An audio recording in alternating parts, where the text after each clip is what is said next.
Tinawag na ipokrito ni Senador Antonio Trillanes IV ang mga bumabatikos sa pinondohan niyang kontrobersyal na political ad laban kay Mayor Rodrigo Duterte. Nakatutok si Maki Pulido.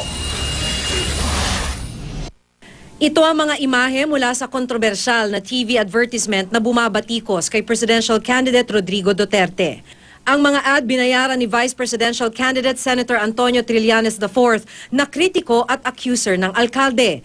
Ang ad binatikos ng kampo at mga taga-suporta ni Duterte dahil sa paggamit ng mga bata. Sabi ni Trillanes, ipokrito ang mga nagalit na pro-Duterte. There's hypocrisy. Dito, nasasaktan sila.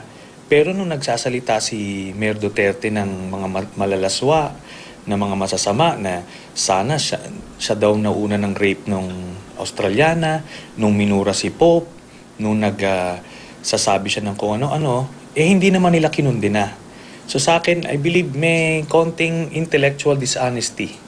Sabi ni Trillanes, idinaan niya ang pangontra kay Duterte sa political ad sa TV para raw mapabilis ang pagkalat ng impormasyon. Sa TV ad na inere ng ABS-CBN, makikita ang ilang bata na nagtatanong pagkatapos marinig ang ilang kontrobersyal na pahayag ni Duterte, tulad ng pagmumura laban sa Santo Papa at ang kanyang kwento tungkol sa Australian missionary na na-rape at pinatay sa Davao. 30 milyong piso raw ang ginastos ni Trillanes para umere ang political ad hanggang bukas. Mula raw sa mga kontribusyon sa kanya ang perang ginamit dito at hindi mula sa mga partidong kalaban ni Digong. Itong advertisement nito, na pagtignan nyo, kahit na anong anggulo nyo tignan, maganda ang pagka-deliver ng mga bata, maganda yung kanilang pagka-presenta. Maki Pulido, Nakatutok, 24 Oras.